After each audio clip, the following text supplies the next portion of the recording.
What you are about to hear will blow your mind and give you six-pack abs without even exercising. Pull up a bar stool and relax. Hey, who wants to have some fun? You've made it to Happy Hour with John Gaskins. Oh, no. Not again. Get ready for entertaining local and regional sports talk that will change your life. Or not. And by the way, when you're telling these little stories, here's a good idea. Have a point. It makes it so much more interesting for the listener. Here's your host, John Gaskins. Here's Johnny. Hello! Ah! I'm back, baby! I'm back! He's back, baby. He's back. It's what, first day of summer 2026. It's in honor feel like it, yeah. In honor of Seinfeld. It's the summer of Stu Whitney, back out with a new book, and it's time. He's got a big book event for the Great Burns, how a war hero and football coach turned vision into victory. It's out. Big book signing. It is happening. Book introductory party this Thursday. No turning back now. Thursday night, Washington Pavilion, Belbus Theater to be specific, inside the Washington Pavilion, 5:30 p.m., cocktail reception. Program at 6:30 with former players of Burns, Jim Luce from his Washington days, Steve Keeter, coach, of course, his successor at O'Gorman, many other surprise guests. Admission is free. Look forward to everyone joining us there for what should be a pretty good party. It's exciting. Of course, Stu Whitney, 30-plus years at the Argus, back in the glory days when newspapers were newspapers, and did the show. When the press was flowing, baby. Yeah, when it was the Argus Sports Days. We talked a lot about that. About a year ago, almost exactly a year ago, Stu joined Happy Hour. If you want to learn the chronicles of his life and career, his rebel-rousing at Michigan State and coming into Sioux Falls, hitting the heydays of the Skyforce and Canaries, and the landscape in this town and this state changing before our very eyes, and with you penning it for so many years, we did that Go back, last find time. the archive. Yeah, I actually posted it today. Yep. Yeah, it's right there near the top, right below this, Stu Volume 1. This is Stu Volume 2. And in the 6 years since the Argus, there's been the COVID Chronicles, which you can still get. 2021 COVID Chronicles, a novel that I published, and still available very much so on Amazon. Some of the bookstores have them. You can find them in your local library. But that's not the book we're here to talk about today. But we can talk about the COVID Chronicles, but very happy to be moving on to a nonfiction offering, the biography of the legendary football coach and World War II paratrooper, Mr. Bob Burns. Yeah, so we had a fun time. I went back and listened to our chat from a year ago this weekend. Part of my cram sessioning. Your assignment. I immersed myself the last 3 days, including finishing it off this morning. I do want you to know that I did read the book. I don't know if everybody talking to you read the book, but I thought it was a good idea. Understood the assignment and was late to it, but understood it. No, I'm just on time. I was ready for like it. A good college student. Yeah, yes. I remember those days. It took me. So now I'm gonna. So about maybe a month from now, maybe a year, maybe a decade from now, I'm now gonna add it to my nightmares of the finals week of my senior year. Worried that I was not going to graduate. We didn't show up at class all semester. Now I'm going to have nightmares of trying to finish the Great Burns, but it really isn't a nightmare. It was.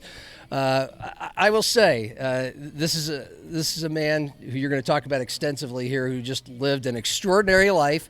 Much of it right here in Sioux Falls.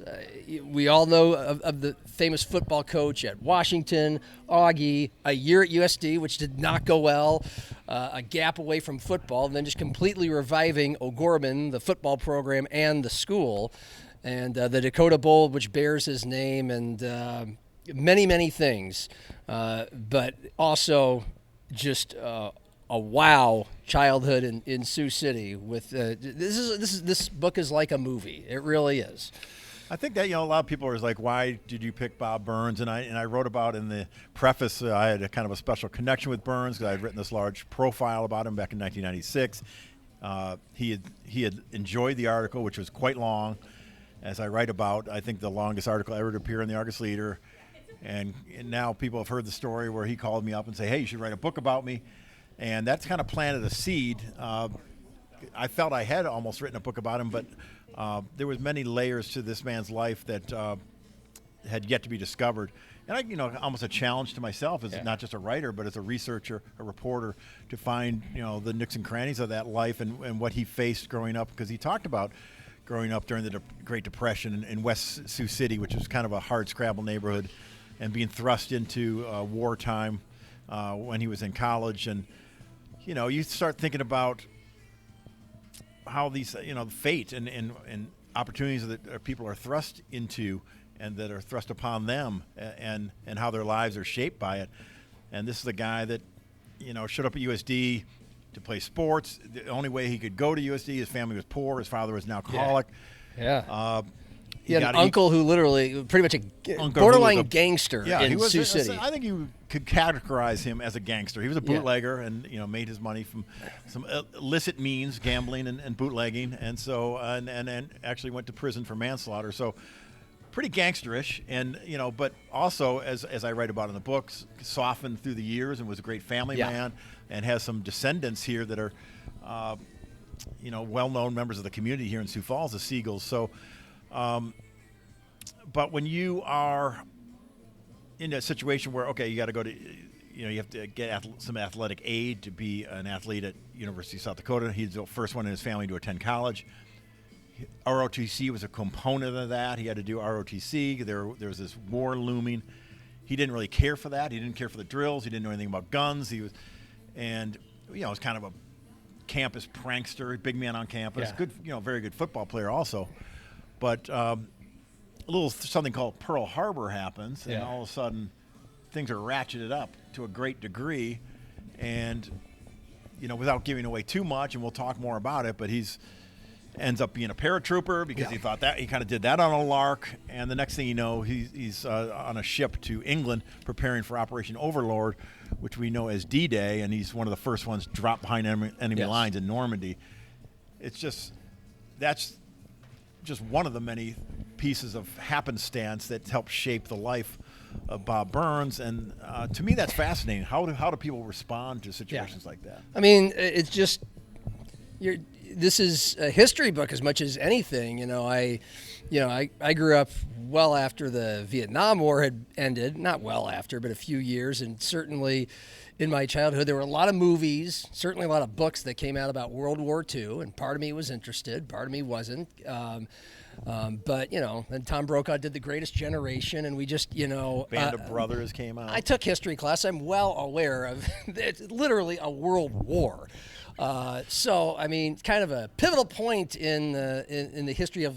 It's good to have a working knowledge. I feel like Norm Macdonald, the history of the world.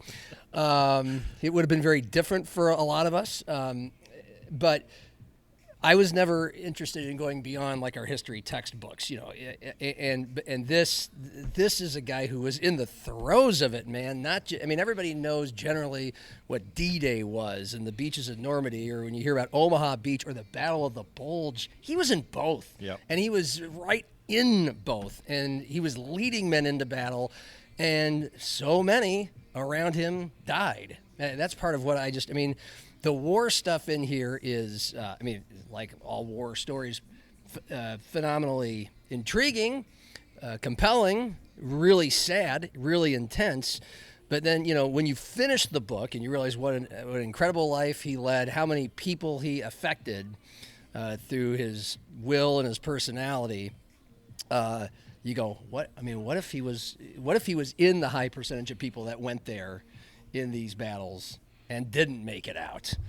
Which is not hard to envision in his case, because he was one of the very few to survive in his company in the Battle of Carentan in France, which was part of what we call D-Day, the Normandy invasion. Yeah. But when I traveled to Europe to research this book, we actually walked those causeways toward the town of Carentan, which is known as Purple Heart Lane now, because so many American forces died trying to advance upon what was kind of a Nazi stronghold at that time, and being strafed by gunfire and really having nowhere to hide. They would try to get down into some of the valleys, but it was really very little place to hide from the planes coming overhead, and of course the artillery coming in. And Burns was very, very lucky to survive that battle, won the Purple Heart, and he was shaken by that, understandably shaken by that experience, and I think learned from it. And then, as you noted, he was in several other noteworthy battles. Operation Market Garden, which was memorialized in the movie A Bridge Too Far. And that was another one where he was, I think, took on more of a leadership role. He was always an officer, but he was became a first lieutenant, and I think was a more steely soldier. He had a little more steel in his step in Market Garden than he did in D-Day, and realized that he had to, it was between whether he could get his men to listen to directions, listen and act accordingly, was literally the difference between life and death. And he led an ambush there in Market Garden that led to him winning the Silver Star. And then, as you note, his final major battle was the Battle of the Bulge, which was when Hitler's forces, kind of a last surge by the Third Reich and Hitler's forces, and the Screaming Eagles, the 101st Airborne, which Burns was part of, were sent in there to sort of be kind of slow them down. And they were in these frigid forests in Bastogne, Belgium, surrounded by these Nazis that were kind of trying to get back a foothold where they could, try to turn the tables of the war. And the 101st Airborne was credited with preventing them from doing that. There was a surrender request from the German general to McAuliffe, the airborne officer, whose famous reply was a one-word reply: nuts. That they would not surrender, and that kind of enhanced the legend of the Screaming Eagles, which Burns was part of, and that lore continues to this day. Yeah, well, I mean, a couple things were foreshadowed in his exploits in the war, in which he went into great detail about his ability to lead men literally into battle, decisions that he had to make, right, which foreshadowed, we'll call it an aggressive style of coaching, to say the least, practice and in games. And, plus some candor, some wit, always had his wits about him, and organizing. I mean, the guy who eventually organized the only NFL game ever played in Sioux Falls, the very first Vikings exhibition game, and which we can get into. That was an incredible chapter. But he organized football games in downtime of war, both in the States and in England, and he developed the Screaming Eagles were a whole paratrooper team, right? But Burns. But he organized a Burns football team. was his. That's a good point. To him, war was not just about the soldiering. He was an athletic officer. He helped form a Screaming Eagles football team. He named the team, and the boxing. There was a football and a boxing team. He named them the Screaming Eagles, which lasted until this very day. And became one of the more famous military monikers in the United States military. Not to mention the nickname of Minnesota State University and the great 80s sitcom Coach. Right, exactly. So Burns probably should have got a piece of that, quite frankly. Should have. There should have been some copywriting done there. There was one time where his business sense eluded him, but the boxing teams, he went, when he was at Fort Bragg, started a boxing team that ended up boxing in New York City in the Golden Glove Nationals. And then the football teams, as you note, and then, there was a Champagne Bowl that they were going to play in France, in Champagne country of France, in Paris, and got interrupted by the Battle of the Bulge. So they were practicing for that game. It was going to be like Christmas Day, and they got told to report back to their barracks because they were shipping out. Yeah, so he could, help, free France, save the country. Save what we refer to now as Western civilization. Yeah. Probably more important than the football game, but I think he disagreed at the time. It probably, you got to play the game, baby. It probably did wrangle him a little bit, and that's. I mean, I don't want to go too much further. We can walk through this chronologically, but the man himself, obviously. With 3 Purple Hearts, 2 Bronze Stars, and you had a long list of all the honors he got in the military. He was laid to rest at Arlington National Cemetery, for goodness sakes. So obviously he had a lot of guile. Gallantry is a word that's used. In fact, some of the last words in your book, I don't want to give too much of the book away, but I think I'll read the final sentence that you wrote, which was the final scene was his burial at Arlington. There was grandiosity. There was greatness, without a shadow of a doubt. But then there's plenty of big adjectives just to describe the man's personality, which spilled all over the place all the time through his many successes and notable failures. And you mentioned the greatness. I should probably refer to the name of the book, which a lot of people think is just okay. I actually planned on opening this whole thing with what a title. I think it's a great title. It sounds on the surface, it's simple and easy to remember, but a little generic. And then within the first few pages, you understand it's a perfect title for the book because it's a sarcastic name that was given to him by his future wife. By Laverne Drabeck, who became Laverne Burns. She was a co-ed at University of South Dakota, highly coveted co-ed from the town of Winter. And Burns was, like we talked about, kind of this madcap, big man on campus, fraternity kid, football star. And he was trying to ask her out, and she was kind of being a little bit evasive about that. Yeah. And she didn't know if her family would approve. Her dad was a sheriff. Burns was a boxer. They thought he was a little bit of a brute. Yeah. And so she would say, "Yeah, I got asked out on another date by the great Burns," sort of derisively and sarcastically. And that became kind of a challenge to him because he wanted to prove that there was greatness in him, and that it was not to be mocked. And he did certainly prove that to her because she married him. Yeah. But I think he wanted to prove that to the world, and that became part of his motivation because he was, when you grow up in the sticks or the wrong side of the tracks in Sioux City, and your family is touched by tragedy, some downtroddenness. He wanted to go to the Catholic school in Sioux City. His family didn't have enough money for it. He ended up going to what we now call, Sioux City Central. And that becomes part of the motivation. And everything had to be, there was a grandiosity because, why can't the Minnesota Vikings come here? He overhears a conversation in a bar in Minneapolis about them needing a site for an exhibition game. Yeah, come to Sioux Falls. I'll get the money for it, In three, I can get you that in 3 days. Yeah, and, he comes back and does it. He backs it up. He talks to the Shock brothers and all his business buddies and comes up with the money, makes it happen, and the rest is history, as they say. But there's going to be a historical sign going up this Friday, the day after my event, honoring the first game, Minnesota Viking game ever at Howard Wood Field. Yeah. So there'll be more details coming about that. But, the Dakota Bowl, everything's got to be big. He started with the Bicentennial Bowl in 1976 when he came back to O'Gorman. We can talk a little bit about that. The Bicentennial Bowl had didn't have the flyover, had a parachute element, bringing in the game ball, marching bands. Wasn't big enough for him. Dakota Bowl happens 2 years later, 1978, against Fargo Shanley. It's the South Dakota versus North Dakota, two Catholic schools going at it. So why not call it the Dakota Bowl? This time, fly over, deliver the game ball in a helicopter. Everything's got to be bigger. Fireworks. Yes. A flair for the dramatic and very much an all show you. Right. Yep. Or just why he sees his son playing in the Sun Bowl for Iowa State in 1973, and he goes, "We should do that here." Who thinks of that?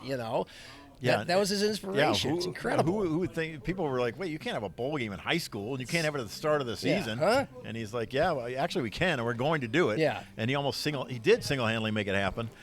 And the playoffs in South Dakota. A lot of people don't know. Younger people might not know that we didn't always have playoffs. Yeah. They decided the champions by who was first in the polls in the newspapers. Yes. They called them mythical state champions because it wasn't determined on the field. Burns thought that was stupid, as did a lot of other people. And he convinced one of the fathers of O'Gorman's standout running backs, a guy by the name of Tony Weissensee, a lawyer, to sue the Activities Association. Burns was the one behind that. Max Hawk, obviously wanted playoffs also, but Burns made it happen.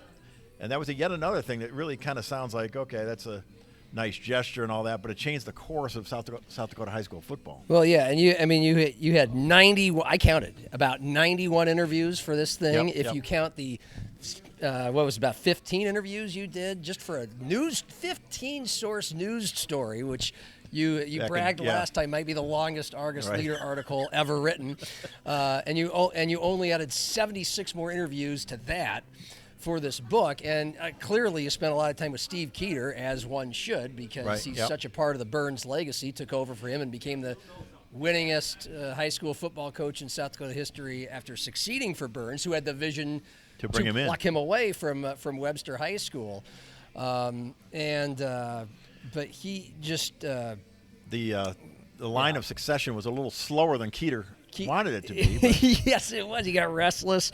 But I wanted to one of your great quotes. I mean, this book is just filled of incredible quotes from these 91 people Stu talked to, and tons from Burns, and tons of people quoting Burns. I mean, this book is a quote and one-liner machine because he was, and you extracted that out of so many. This wasn't a really dramatic quote, but it was affirmative. Steve said that until Bob decided we were going to have playoffs in high school football in South Dakota, we weren't going to have them. I mean, Steve was right there in the thick of all that, and credits Bob for the first one to. And by the way, South Dakota was the only state that didn't have postseason football, which made me laugh because you, like me, are a South Dakota transplant. At some point you came here in your life. I was in my late 20s. You were in your early 20s. It was your first job out of college.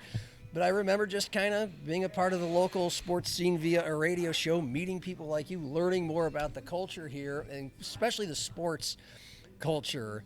And it's a line that I still use today because it still sometimes rings true from my co-host Craig Maddock, who would bring you on the show every week. South Dakota's state slogan, you see the license plates. Great faces, great places. Yep. The true unofficial slogan of South Dakota is South Dakota. We've always done it that way. Right. Exactly. And that's a perfect example. Last state in the union to do some things, and football playoffs was one of them. And Bob Burns was the kind of guy that would shuck that all up. And it was another case of twist of fate that the first game ends up being O'Gorman versus Yankton. Yes. Bob Burns and Max Hawk, the cantankerous Max Hawk and the garrulous Bob Burns, but both, semi-legends in their own right. Burns was a legitimate legend. Hawk was getting there, but had a great program and a great history that he had built up in Yankton. They hated O'Gorman. O'Gorman hated Yankton, but there was a respect there as well. And for that to be the first game, championship game in the in the top class in that 1981, televised, it was unheard of, and in the Dome, which was fairly recently built at that time. Everything came together for sort of this legacy to be lengthened. And for Burns to win that game, they brought in the radar defense. I read about that. Keeter had learned that. Burns sort of told Keeter to learn it from the coach at Augustana at the time, Lyle Eidsness. And to me, that's what makes the Burns story great, because at every turn, there's something else that just makes it more interesting. The dominance at Washington High School in the 1950s, a great regional powerhouse where he had to leave the ESD because they were killing everybody and start playing teams from all over the region, Boys Town, St. Paul, Minneapolis. They fly to Casper, Wyoming, and lose their 37-game unbeaten streak in a game that is now a classic. Yes. Goes to Augustana, becomes bored with the domination at Washington, goes to Augustana, leads them to their only true North Central Conference title in their history in 1959. Burns and Simcoe and Luce, very key portions of that run. Yeah, the quarterback and receiver. John Simcoe, God rest his soul, passed away a few weeks ago. I want to ask you about him a little bit later. We talked about the Vikings thing, and then of course the one time when as I quote Hod Nielsen saying, the longtime Yankton sports writer, the one time Bob Burns' timing was off was when he left Augustana to go to USD. And thought it was going to be a good situation there. He says he was promised some things about budget for recruiting, and that did not happen, and ended up being an abject disaster. They only won one game. Screwed. Use the word screwed. Got screwed. Yeah. In typical Burns parlance. And so he kind of almost invented a reason to get out of that. Talked to his brother-in-law, who was a doctor, said, "Hey, just tell him I have high blood pressure," which he sort of did, but I mean, it wasn't enough to maybe have to leave coaching right then. And he joked later, I had to leave for a health reason. The alumni were sick of me. And so he was out. I mean, that was kind of his lost years. He was out of coaching until Mike Rost and Dr. Rost and a bunch of O'Gorman boosters talk him into coming back to O'Gorman in 1976. O'Gorman was at the bottom rungs of football, if that, in South Dakota, just a real doormat. Yeah, they were a joke, just like Augustana was a huge doormat joke when he took over Augustana. So those reclamation projects at Augustana and O'Gorman kind of gave him his miracle man persona, where these were literally laughing stocks, and he turned them into champions within a few years, very quickly. Quickly. And so how? Again, we don't want to give the whole book away, but my immediate answer after getting to know him so well over these 300 pages of The Great Burns by Stu Whitney is by being Bob Burns. I mean, what does that mean? You mentioned Burns parlance. We've mentioned flair for the dramatic. Just his word choice. It seems like, I'll be honest, and my friend Matt Zimmer, told you his impressions of the first, it's a biography. So you go through not just the guy's childhood, but his family's childhoods before him that kind of laid the groundwork. Who was his father? But again, you mentioned Hardscrabble, streets of Sioux City.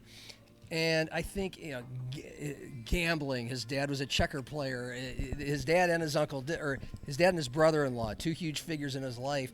They skirted work the best they could, just to gamble and play cards and checkers and whatever. Yep.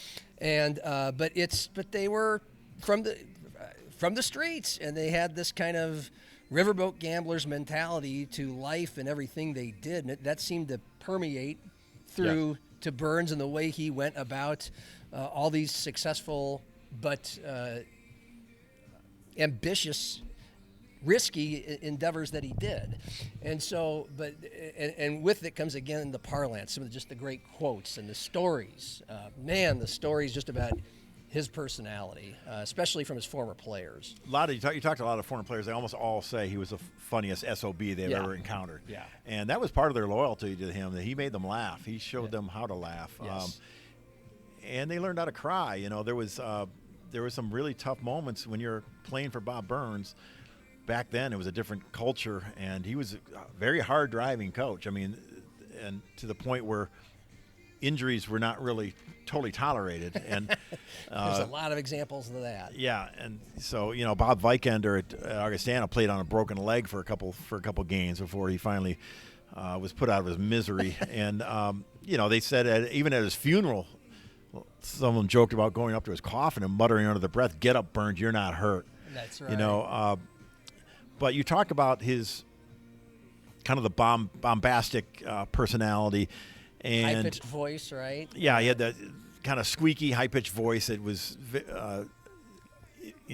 very hard to replicate. Kind of a broad, I'm not going to attempt to do it now, but he had the gap-toothed grin, and he did have a way of, you mentioned his father and brother-in-law, looking to maybe get out of work when possible so they can concentrate on the things they actually loved, whether it be drinking and playing cards with the boys or playing checkers.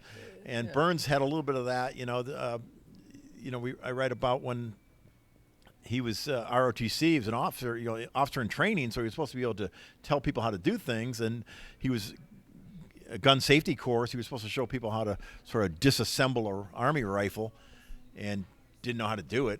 And so he kind of comes up with this scheme and gets up in front of the class the next day and says, a bunch of these freshmen, "Who here knows how to disassemble this rifle?" And some kid raises his hand. "Okay, get up here. Show me how you do this." And the kid prepares to do it. Any questions? And just vintage Burns. His dad would have been very proud of that.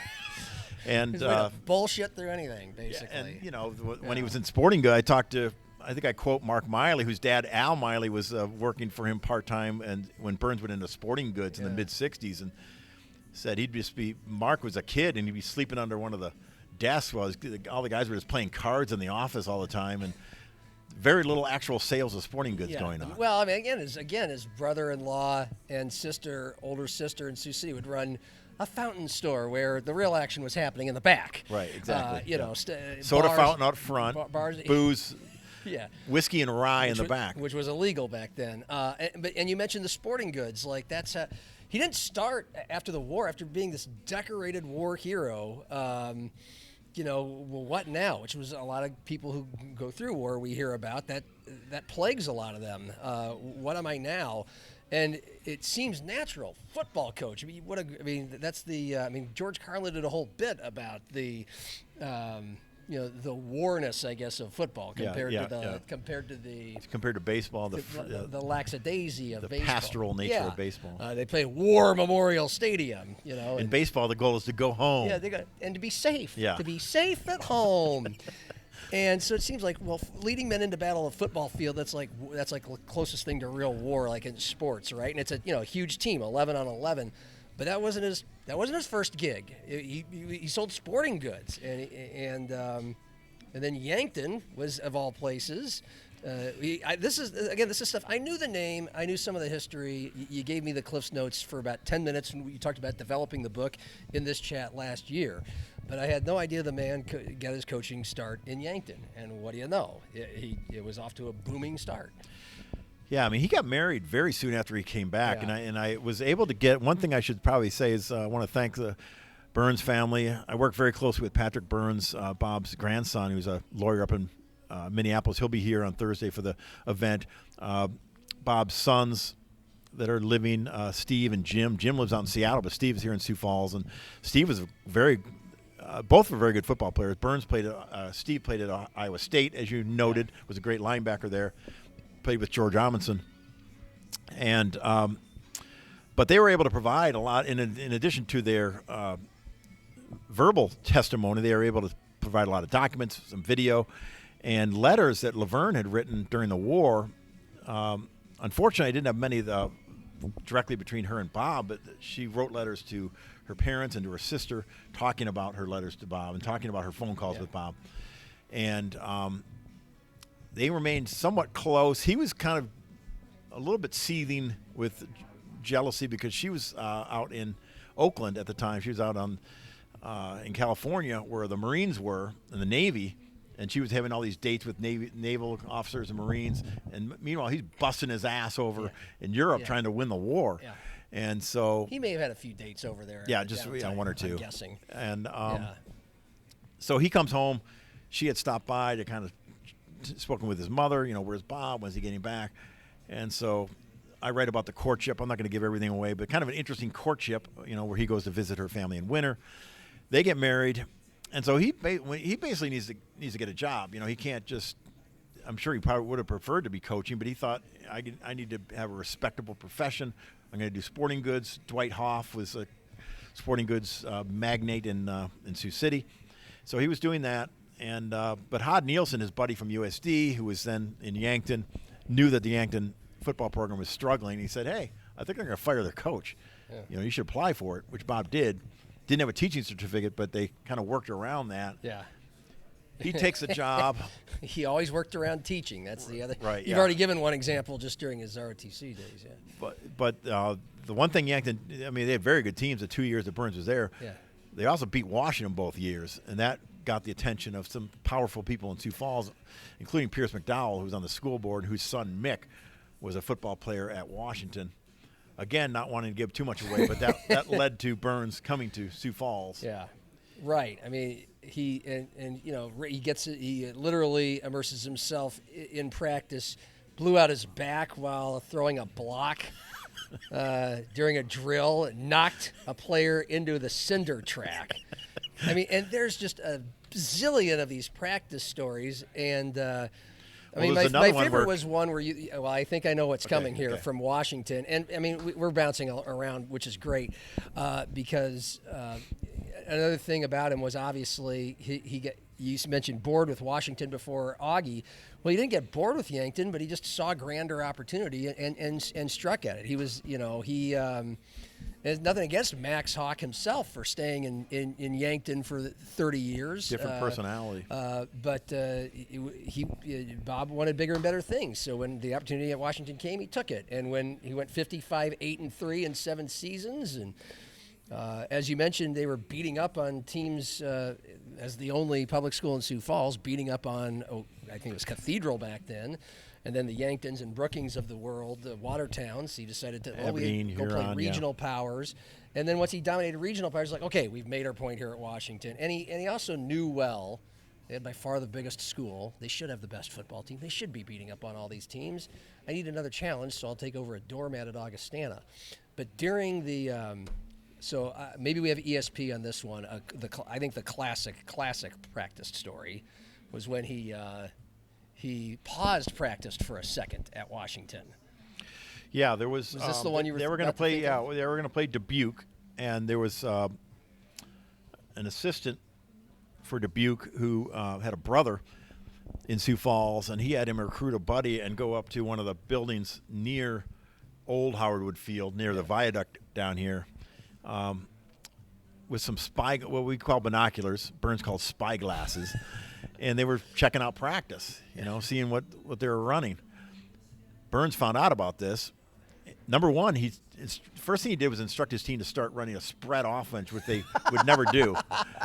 And then he went and got Arnie Bauer and said, let's go over to talk to these sons of bitches. They go over there. They confront him. They're coming down the roof, from the roof when they got there. Burns says, give me those notes. The guy said no. Burns slugs him and got a little bit of blood on his hand, but made sure he kind of spread it around a little bit. So when he returned to the practice field, all the players saw the blood on his lethal left hand, and Jim Luce to this day was very, very impressed by that. Yeah. Like, what have I got myself into here? This is crazy. And the police got involved, but they ended up kind of dropping the matter when Burns agreed to give back whatever he had taken, the binoculars or whatever. Yeah. But that kind of combined a lot of things. It showed it was a different era. Like things that happened then would not happen today. Right. And it also showed Burns' pugilistic demeanor and ability. Yeah. He was a great boxer. Golden Glove. He was able to sort of show off his tools a little bit. Yeah. And it showed the awe with which his players viewed him as literally larger than life. And if you ever want to kind of prove that you have their best interest in mind, going and actually physically assaulting a guy who's trying to cheat and get an edge over your team is one way to do it. And there was another one where, you were talking about the cinder track thing, but Mick McDowell told me back in '96 when I talked to him, they were kind of struggling a little bit when Burns first got there. He was trying to build some toughness.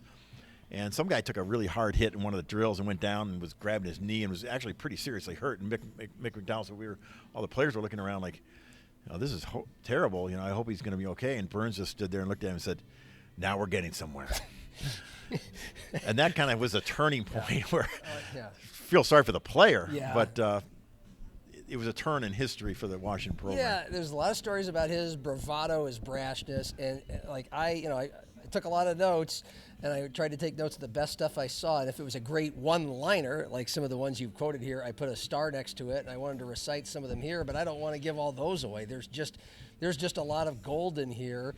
The way he decides after turning Augustana around, winning their only NCC title, as you mentioned, after being carried off the field. He stayed for a couple more years, and then took the USD job. And I wrote it down. You can tell me, or if you want to save it, we can. Just a great line about how he did.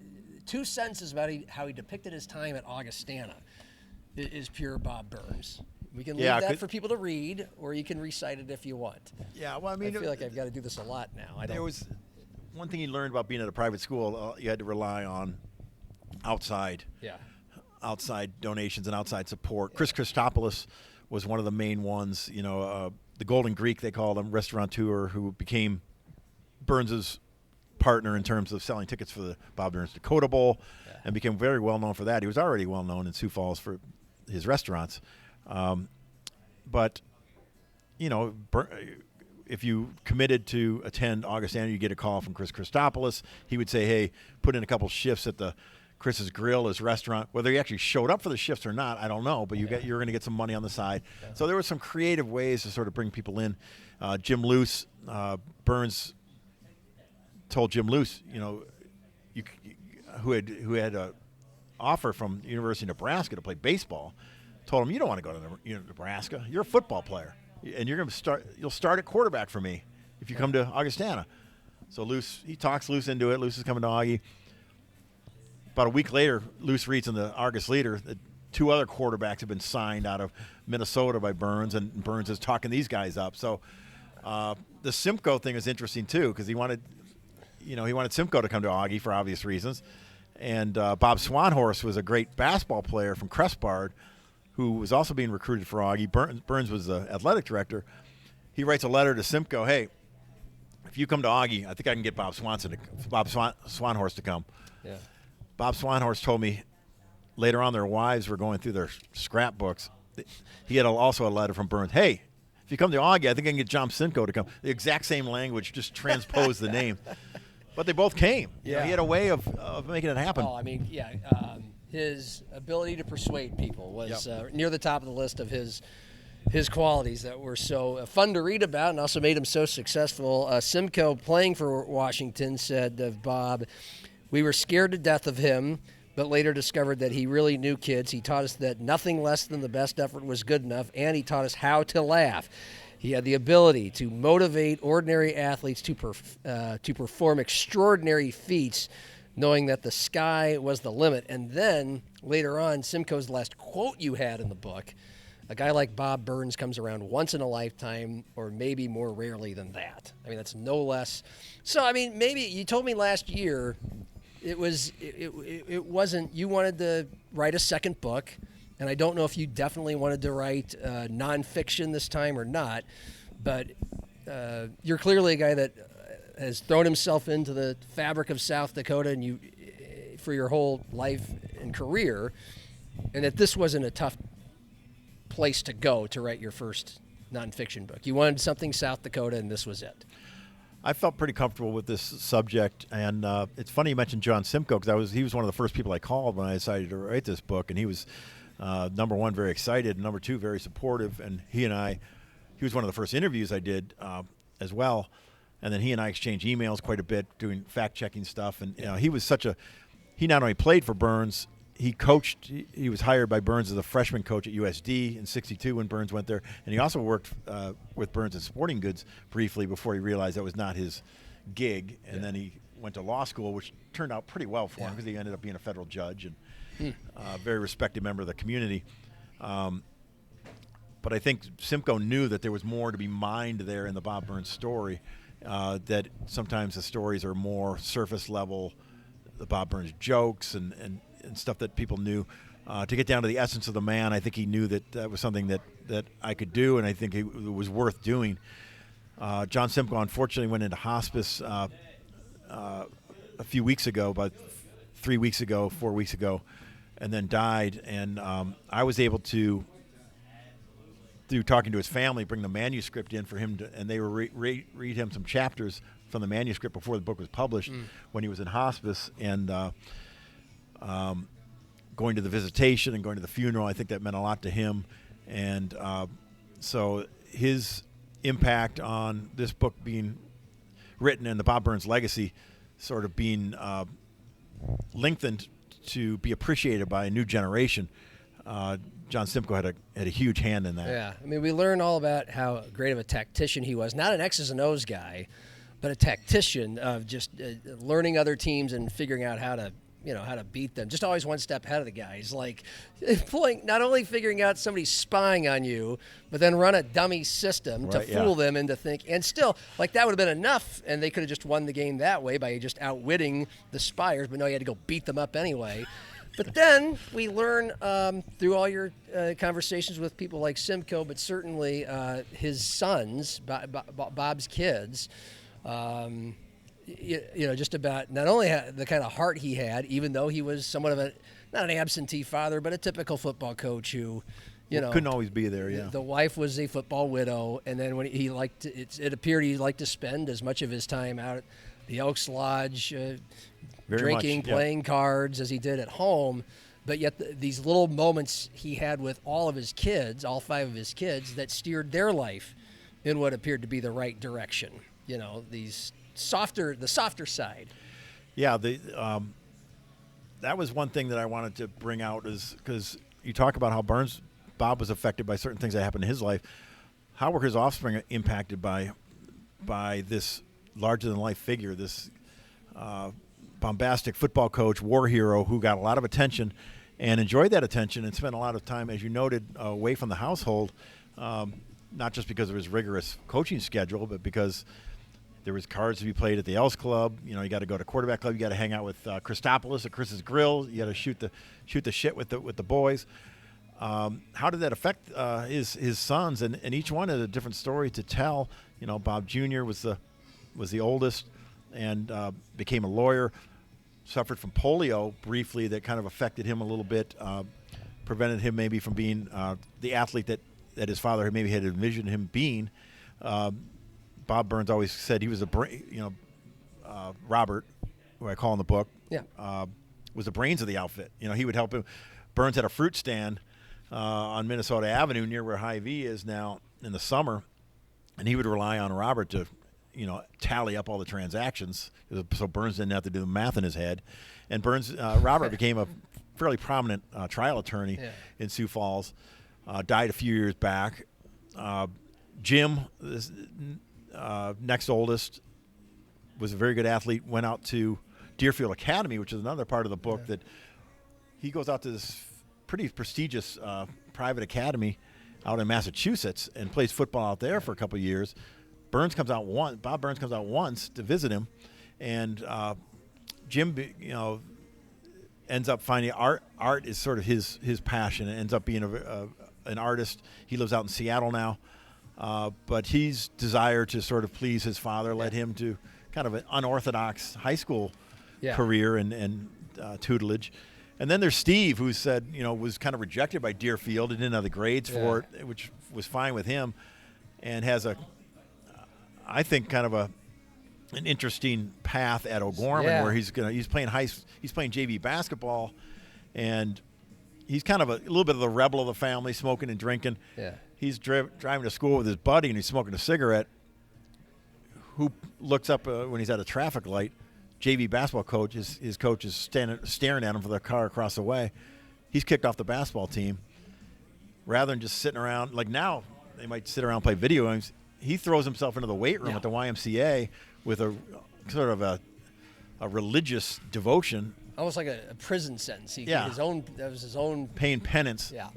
And becomes this, you know, just incredible hitter, linebacker, somebody, you know, like a rock that people didn't want to get hit by. And just the ultimate jock, just became the ultimate jock. Right, and football coach, Plays with Larry Jacobson at O'Gorman. They won a mythical state title in 1968. Right. And then at Iowa State, Burns comes down to watch Steve play on homecoming. And Steve had told him, "Hey, I'm dating the homecoming queen," because Steve had the long hair, you know, good-looking guy, pretty popular on campus, like a Tarzan. Yeah, and so Burns doesn't believe, his dad doesn't believe he's dating the homecoming queen, so they're waiting. Bob and Laverne are waiting for their son to come out, and there's this girl with the crown on. She's got all the, you know, it's homecoming, so she's still got the stuff on. Steve walks out of the locker room. She comes up, gives him a kiss and a hug, and Burns comes over to him later and says, "Steve, whatever happens with football, you're right where you need to be right now."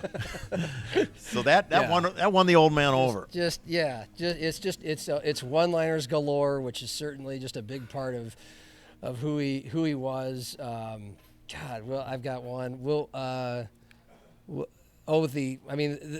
The Vikings preseason game was just a gas to read about because we think.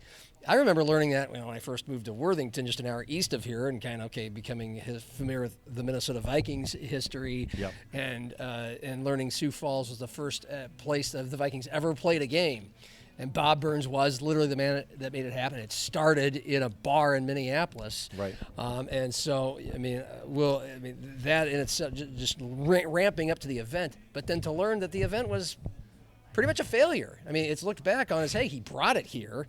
That's pretty cool. That's a big part of history. But then the line that we don't want to give it feels like we're giving things away, but it just not a lot of people came. It was early first week of August. It was very hot. Yeah. People thought the tickets were too expensive for a game that didn't count. Yeah. They didn't know all the players. It was an expansion team. Right. So they didn't have this great devotion to the team. They were playing the worst team in the NFL. Right. The Cowboys. The Cowboys had only won one game the previous year. Tom Landry was the coach, but he was just a normal guy back then. Yeah. Bob Lilly was a rookie for the Cowboys, and Fran Tarkenton was a rookie for the Vikings, who came into the second half threw a touchdown pass and ended up taking over the game. So it did have a lot of it did play into Vikings tradition, not just the fact that it was the first game here, but it was the emergence of Fran Tarkenton. But kind of a comedy of errors in terms of, they had to put it together very quickly. Burns was still the athletic director and football coach at Augustana. It's not like he had a ton of time on his hands and didn't really have the training to pull off a pro exhibition game. They brought in a bunch of extra bleachers. He just assumed people would just show up, and they thought there would maybe 15,000 should show up. About 5,000 ended up showing up. It was hot. There was no entertainment. They didn't do much. They might have had a Madison marching band. Yeah, the Madison High School marching band at halftime.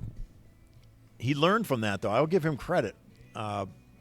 He sunk that away and said, if I get another shot at this, it's not just going to be about football. Yeah. There's going to be tailgating. Yeah. There's going to be fireworks. There's going to be flyovers. We're going to have people are going to have more to sink their teeth into than just a football game.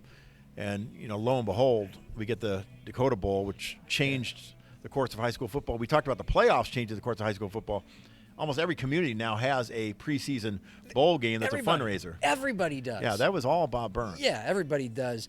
But in summing up the, I think it was a publicity hit, but also just a financial hit that you called it a financial bath last year, that 1961 Vikings game was. The way he summed it up, it was, we'll lose about $5,000, but when I put back the $3,000 I stole, it won't be too bad. I mean, that's...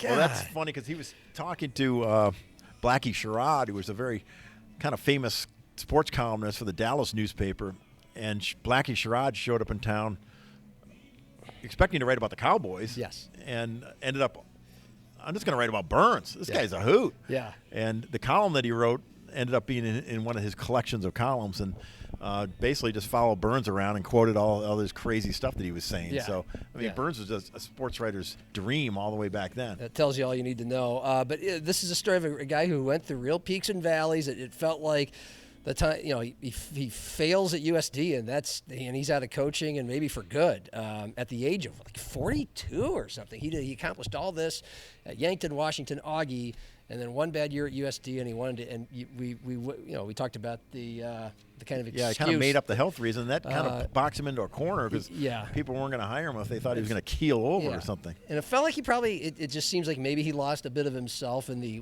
15 years he wasn't a football coach.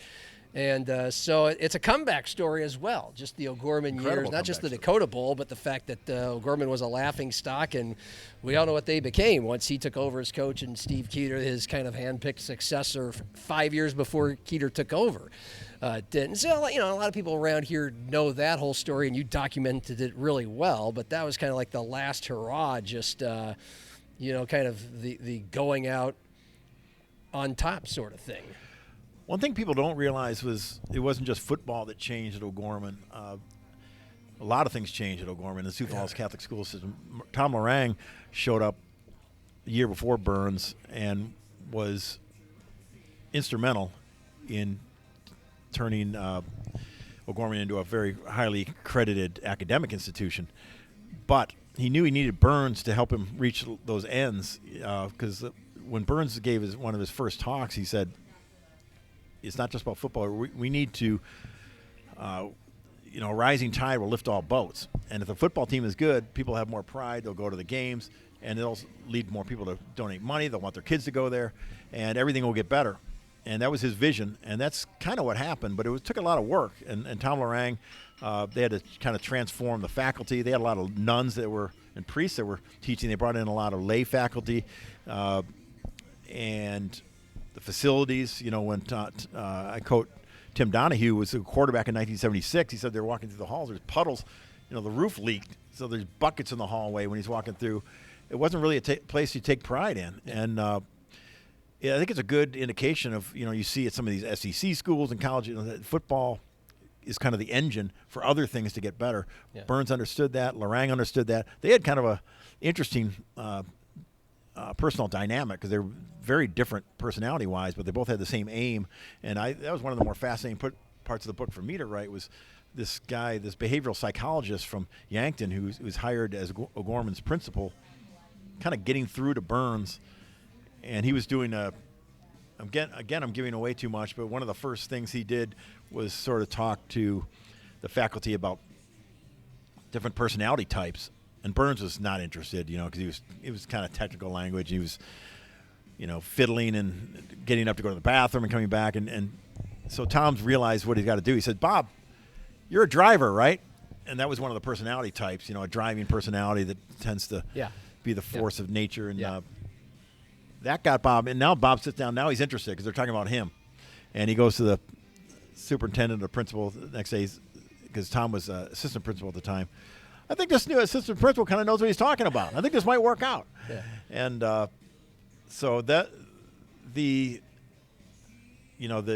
evolution of O'Gorman and Catholic high schools with a lot of the money that was made through the Dakota Bowl. Because at first Lorang was like, okay, if you want to do that, that's fine. Keep it separate from the school budget. This is a football thing. Yeah. And then they started making so much money. He's like, okay, actually, let's bring it all together here so they can have some of those funds. $4 million up in to date through almost 50 years of Dakota Bowls that it has raised for the Sioux Falls Catholic schools. And I appreciated this because, frankly, as someone who came in here, I moved to Sioux Falls in 2008, and Keeter already had a powerhouse by then. He had already won I think all of his 9 state titles by then, and so it's just kind of assumed, private school has all the rich parents, donors, alumni. It's easier for them to win. I mean, they always had smaller rosters, and Keeter's successor will remind you of that. Right. Yeah. And he should.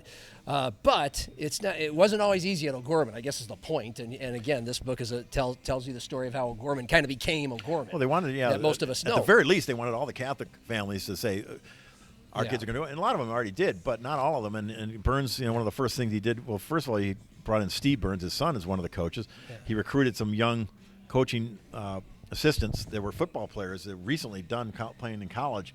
He wanted a young staff, energetic staff. Marty Sella was one. Marty gets to town. He says, hey, Marty, you and Steve and I are going over to the O'Connell's house.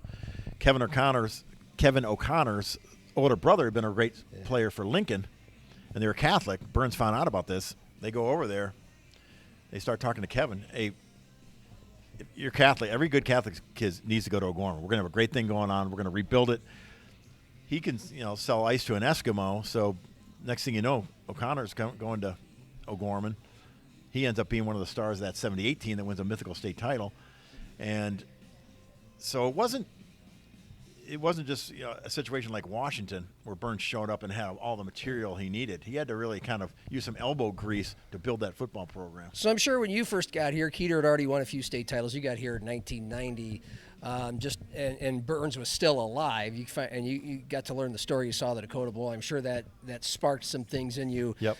And so I don't know how long a time this book was coming, but you said last year when you were just kind of starting to make arrangements to start writing and researching it, that you had never been more excited to wake up and work than for this, because you had to corral the character of Burns into one coherent volume through obviously 91 different people you talked to, all kinds of videotaped interviews that the Burns family provided you, some stuff at the USD library from the letters he wrote to his former USD basketball coach during wartime.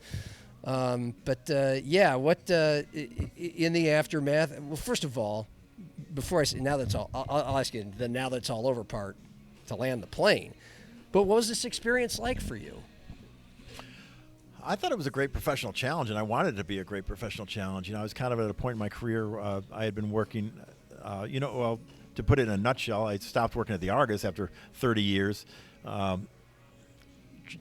Post-COVID, let's say December, I believe it was December of 2020, took a voluntary buyout, wrote the COVID Chronicles, a novel, which is still available on Amazon, and then worked for South Dakota News Watch for a while, was writing basically straight news stories, writing about some politics.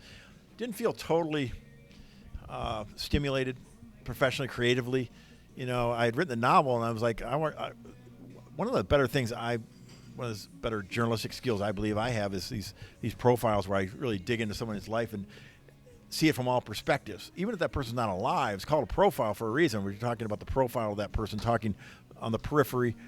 And to tackle a subject of the enormity of burns, just because there's so many different facets to it, from Sioux City to boxing to USD to the war to Washington to Augie, the failure at USD, the lost years, coming back to O'Gorman, this football playoffs, then layering all this family stuff, including the Seagulls, which Joe Siegel, which I didn't know much about, and I don't think a lot of people know about, that they will read about in The Great Burns, this fascinating figure, Joe Siegel, and his wife, Bob's older sister, Mary Siegel, who we haven't talked much about, which is fine. We need to save something for people to read. I've considered it a challenge, and I wanted to maybe flex my muscles a little bit as a reporter and a researcher. And then once you have all that information, not just the writing, but the curating and the organizing, and how am I going to blend in these different stories and people so it's, like I said, coherent for the reader to follow this path, these breadcrumbs, and get to the end. That was the greatest challenge of my life as a writer and a reporter, and I do believe I pulled it off, but I'll let the readers be the judge of that. I think you did. I mean, how did you feel about it? You said you think you pulled it off. I mean, when it was... I had the time to, but it was almost like a serialization where I was writing about a chapter a week. Once I did all the reporting and everything, I went to Europe, and I felt I had enough. I was basically writing a chapter a week. So it's kind of like the serialization you would do where I wasn't releasing them to the public, obviously, but and I felt like I had a handle on it. I felt like very good about. There wasn't, I imagine there's some books where people are kind of halfway through and like, oh, wait a minute, do I have enough? Is this good enough?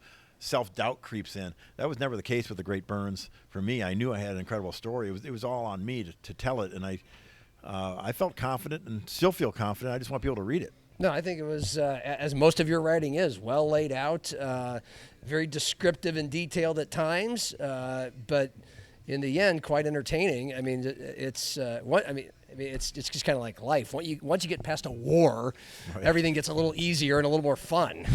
There's something to that. I took a deep breath after the war section. Oh, it was intense, but that's good. It's gripping. That's what a war movie will take you through. It's what a war book should take you through. And after that, I'm not going to say it's all gravy. There's these great football stories, and that he went through a lot of challenges and hurdles and peaks and valleys. But it was a little more fun, easy reading, but still simple. I can't imagine taking all of that information, 91 interviews, and just filtering it down to 300 pages. But you did it, and you did it well. When you write your history of the Canaries, that'll be yeah. That'll be your challenge, my friend. I'll leave that up to Mick Gary or you.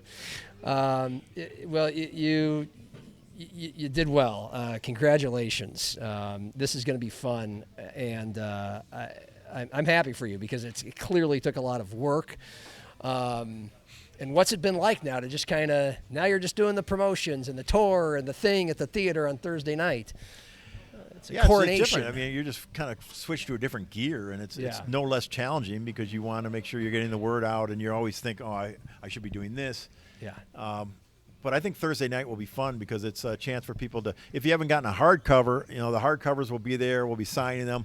We'll have appetizers, and there'll be a memorabilia table. But also the program that begins at 6:30, I'm really looking forward to, because then you get Jim Luce, who played for quarterback for Burns at Washington, Augie, on stage talking about these stories. You get Keeter. You get Lyle Eisness, who taught the radar defense. Ron Lamberty, who's a very colorful guy who played for Burns at O'Gorman. And Dave Vigor, who was the quarterback of that inaugural Dakota Bowl team in 1978, will be there. So if anyone can be there Thursday night, Washington Pavilion, Belbus Theater, 5:30 cocktail hour, 6:30 program. We'd love to have you there. Stu, I appreciate it.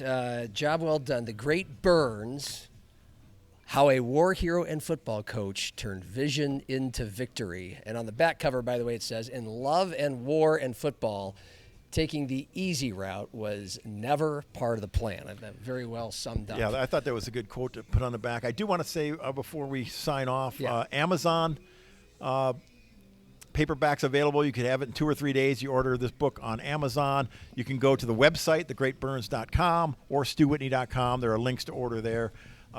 Copies available at Barnes & Noble and Zambros Variety downtown. And I believe the Sioux Falls Library had a few too, but I prefer you pay for it. But But John, I just want to say thank you because it's great to have a free-flowing conversation like this and really be able to get down to the nitty-gritty of the book. Yeah. I've done a lot of interviews, but it's fun to get into this detail, so I do appreciate it. And not having the constraints of time is kind of nice, but we will. At some point, it has to end. And I'm sorry I didn't drink because as I told John before the show, I'm going to make Trent Singer look like Keith Richards here because I'm not. I got some other appointments. What do you mean by that? Why? Because Trent was drinking non-alcoholic stuff, or? No, he was actually drinking and I was not. But so it's okay. Oh, well, it's okay. I applaud you for that. Keeping on the straight and narrow all the way to this final thing. Then you can celebrate. Although I don't know. Perhaps you had a pop or two before the rockabilly show at the Levitt the other night. Oh yeah, there's a one or two. Yeah. Yeah. Okay.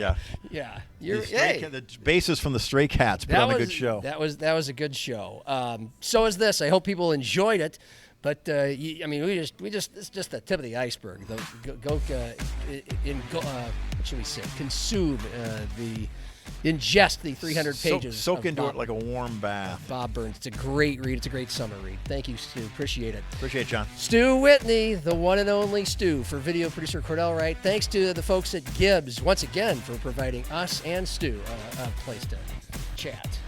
I'm Thank John. you to Dan at Gibs. Dirty Dan. Dirty Dan. Happy hour. Cheers.